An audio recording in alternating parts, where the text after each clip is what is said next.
Et je toujours prendre soin pour me rappeler que dans les années 50, Haïti était en tête de liste d'un pays Caraïbes, mes amis. En tête de liste comme meilleure destination. Comme un pays qui était un modèle. Je me souviens par exemple des amis jamaïcains qui étaient dit la jeune intégration dans les années 50, je ne parle pas de période Paul Magloire, papa était qu'on mène en Haïti, il fait bon canet pour montrer ce que l'homme noir peut faire. Mais pays à pompante, descendante, depuis la période de années 54, avec Cyclone Azel, 56-57, côté nous perdus recette café, nous perdus, je sais qu'on y a recette sucre, nous pas perdu pitla, nous pas perdu tourisme. Depuis ça, nous pas jamais pour une solution vraiment à problème économique ça. L'autre perdu, c'est par rapport à cyclone Sahel qui est dévasté. Non, cyclone Azel a ravagé la production des vivres alimentaires à travers tout le pays. Et c'est la première fois que Haïti dans l'histoire pour l'obliger à accepter une cargaison d'aide alimentaire. Alors que autrefois, le cyclone dans la zone, c'est nous qui avons aider l'autre pays. Santo Domingo est écrasé dans les années 30, c'est nous qui, des Dominicains, reconstruit Santo Domingo. Mais à partir de période ça, on peut gagner tout, on baisse des prix du café, on baisse des prix du sucre sur le marché mondial. Tout politique palestine en Haïti, touristes viennent moins, alors que nous sommes en tête de la politique touristique. C'est la CANO que Dominicains ont commencé à venir apprendre qui ont pu faire politique touristique. Je parle à partir de période estimée. À partir de période ça, donc, nous venons entrer dans un circuit côté nous pas jamais vraiment résoudre problème économique. Et on parle sérieusement aggravé lorsque dans la décennie 70, encore une fois, on parle gagner les deux chocs pétroliers qui pourraient augmenter le prix gaz, prix carburant sur le marché mondial, et pour gagner tout maintenant, encore une fois, une baisse des prix du café. À partir de ce moment-là, 5 gouttes pour $1 ne viennent pas qu'à encore. C'est à partir des années 81, ce Jean-Claude Duvalier, on a commencé à gagner 5 gouttes 10 pour $1. À partir de 86, période de décadence est finie, nous allons entrer dans la période faillite là, nous allons ouvrir qu'on y a là dans la politique néolibérale là. Nous allons ouvrir le pays pour que marchandises étrangères rentrent à gogo. Ce qui fait que les productions locales que nous gagnons, on parle quasi net. Ce qui parle bas où qu'on y a là, on chute de la goutte, qui parle accélérer, on taux de chômage, on exode rural enragé, et qui parle bas où tout est éclatement ça de l'espace urbain qu'on a constaté Port-au-Prince au Cap et tant d'autres côtés. Maintenant, nous venons vers une situation tout côté, une série de choix que nous faisons, imposés ou pas, qui viennent mettre nous dans une situation côté nous venons en appendice de la République dominicaine. Ça relève vraiment une province commerciale de la République dominicaine. Et une série d'événements, lesquels qui arrivaient avant, qui mettaient nous là. Bien souvent, nous avons parlé par exemple qu'il y a une balle qui parle détruire l'économie paysanne. Non, avant que nous veuillions marcher au néolibéralisme, c'est l'assassinat des cochons des paysans, qui étaient bons paysans. C'est vrai, mais ça, on ne connaît pas. C'est qu'à l'époque internationale, là, tu dis Jean-Claude Duvalier, sous pas faire, dans mettre Haïti en quarantaine. Donc il était presque obligé de faire ça. Et pas oublier que la plupart des gens qui passent au pouvoir en Haïti, alors que c'est peuple haïtien qui paye, mais aussi employé international, là. Il pas employé peuple haïtien, vrai. Et c'est ça qui fait que vous toujours retrouvez avec des chefs qui ne sont pas capables de clair avec le peuple haïtien parce qu'ils n'ont pas vraiment dépendent de peuple haïtien, alors que ces peuples-là ont payé avec taxes.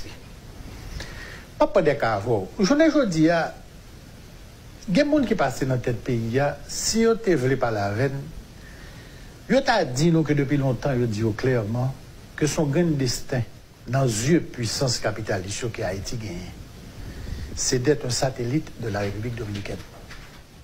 Ça veut dire qui ça? Ça veut dire que, avec la complicité des politiciens haïtiens, corrompus, ignorants et médiocres, International là arrivé à la conclusion que sous bloc ILSA, l'île Quisqueya, le partenaire privilégié, c'est le partenaire dominicain. Tous les grands investissements, c'est la République dominicaine qui a fait. Et moi, souligne, avec l'alliance de politiciens ignorant, médiocre, corrompu, qui ne peut pas même comprendre côté à mener. Et bien, on revient à un point, côté, là, tout grand investissement fait en République dominicaine, production fait tout pour nourrir l'île, avec une alimentation spécifique pour Haïtiens. Et puis, on mettait en Haïti des gens qui ça caractérise, surtout, c'est les compétences. Et puis, l'amour du gain. Donc, Michel Soka, on dit là que les gens qui passent dans notre pays, ils connaissent, ils disent clairement bon exemple clair. Que pas quelqu'un côté de la pays. Je vais vous exemple. Il y a des gens qui passent président là récemment, si on devait parler clair avec nous, que dans le voyage. Au moment où Angela Merkel te dit au président haïtien ça clairement. Pas mal de l'Allemagne, de l'Union européenne, ne faire aucun investissement de poids en Haïti. Ou pas partenaire privilégié sur l'île là. Partenaire privilégié, c'est la République dominicaine. Son gain destin, c'est font gens pour nous ça mettre la République dominicaine pour nous zo pour souci. Mon grand destin, c'est un satellite de la République dominicaine. Maintenant, comment on fait arriver là? À partir de qui il est justement, il a choisi la République dominicaine soit Haïti. Exactement. Menace ça ou gagner des intellectuels qui étaient des hommes politiques, mais eux-mêmes qui ne sont pas des incompétents, qui ne sont pas des ignorants, qui étaient déjà soulignés et signalés danger. Je pense par exemple à un type comme le docteur Jean-Pierre Mars. L'autre ambassadeur haïtien République dominicaine, sous le président estimé, je parle de l'année 1948, par exemple, monsieur a écrit un rapport, le président estimé, côté il était signalé déjà que la République dominicaine, mais qui s'accapare, la bourgeoisie dominicaine, à l'époque, il y a à sa tête comme expression politique, Trujillo prépare la conquête de l'île. Si nous-mêmes, nous n'avons pas politique d'État, une politique de société, qui compte ça, nous foutus. Qui s'est occupé du rapport de Jean-Pierre Mars?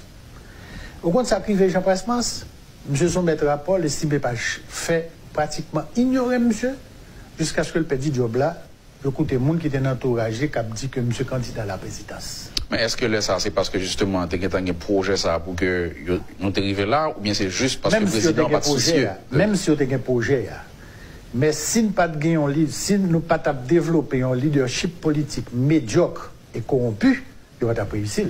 Okay. En 1954, dans le livre Haïti, la République dominicaine, à la fin du livre, M. Rudil, M. dit, je vois un horizon chargé de nuages noirs, un horizon sombre.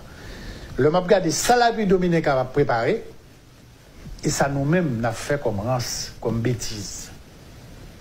Et je continue. Pire encore, en termes récents.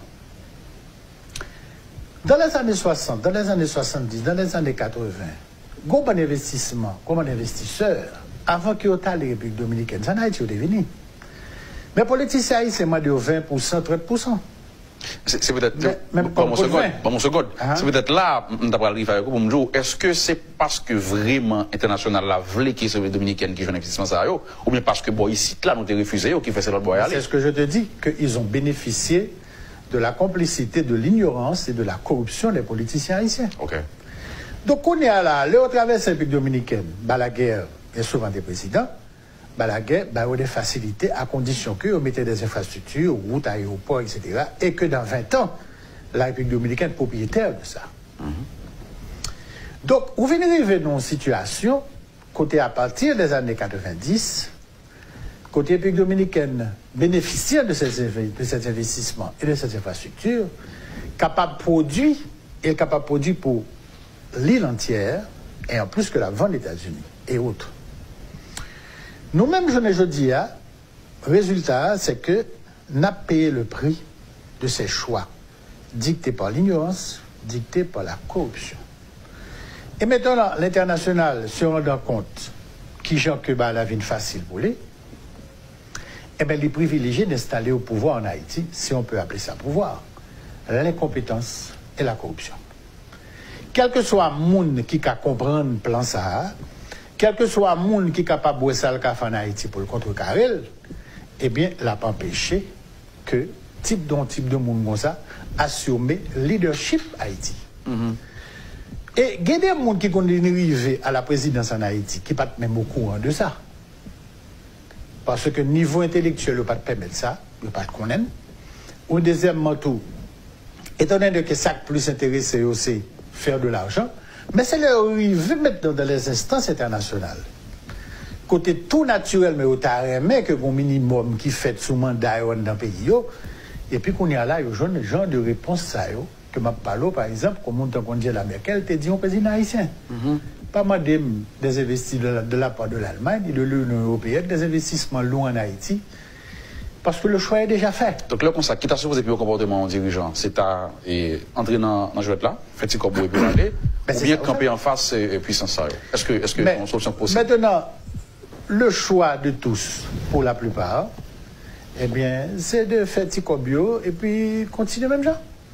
Est-ce qu'on connaît que, côté complicité terrible, c'est que même politiciens haïtiens qui fait payer la victime de l'ignorance et de corruption, ils font Cobio dans le système ça.